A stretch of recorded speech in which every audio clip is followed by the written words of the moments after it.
Not every life gets the rich, beautiful soil. Some of it gets a rock, some of it gets to land on a tree. But you do the best with what you got, and it's all in the heart. So the heart of these little saplings grabbing onto the rock face of a crevice and wanting to grow, that's what life is about, you know? That spirit and that heart of that little sapling growing out of the rock is sometimes more powerful than the biggest tree on fertile soil. Deep, deep dirt where its roots can stretch out. It really is a magnificent planet, and we're living in it, and we take it for granted. And that's gonna stop with this connection. We're not gonna take it for granted. You know, I'm looking through these videos and taking a deeper look at what's around me, because I'm in this moment with you. It's not like I was doing all this stuff. I was doing, you know, I'm definitely a woods person, but I go through my day and I have my responsibilities to my children and to my family. I have to bring back food, and I have to bring back enough money to cover the shelter that we all live under and to keep us warm and do what we have to do.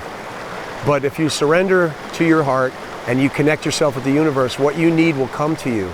If everything is covered and you need a yacht, yeah, the universe may not send you a yacht.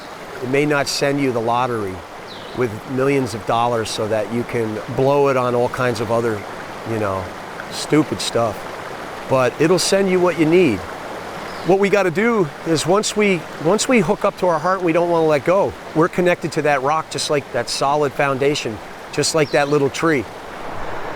And you know what? We go out into the world of the human being and we look at our politicians and we look at our leaders and we look at all these people and they're trying to tell us something, and then nobody is steering us in the right direction. We got to rethink about all the beings on this planet and what they can teach us. And maybe if we can expand that heart consciousness, we can hear the voice of nature. We can hear the voice of these little trees, because the heart of that little tree is the heart of you.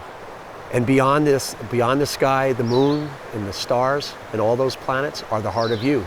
And all of this is the heart of God. This is the church, people. This is the church.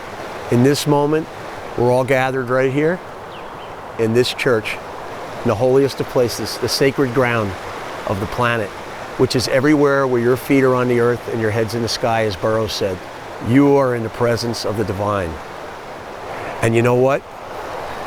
We can go into nature and we can say all these other beings have something to teach me, and you can get down to a little sprig of a sapling on the back of an old dead tree that offered its back in death, and you can say, hey, what do you got to teach me? This little hemlock being right now has more to teach me than the people that are leading our countries. I want to connect to my heart and expand my heart conscious to the point that I can understand the language of this little sapling, and I want to know the language of this moss, and I want to know the language of the trout that swim up this stream, and I want to know the history of the planet through the rocks that are there. And maybe if we connect that deeply with ourselves and with the heart of nature and the heart of God, maybe we'll be able to hear Him. And maybe we could become more. And that's what I'm looking to be. I'm looking to become more than what I was taught in school, like Whitman said, more than what I was taught in church, like Whitman said. It's a gorgeous place. But everywhere you go is gorgeous. When you're in heart, you can look at anything. You could be in a park looking at a tree there, you'll find it.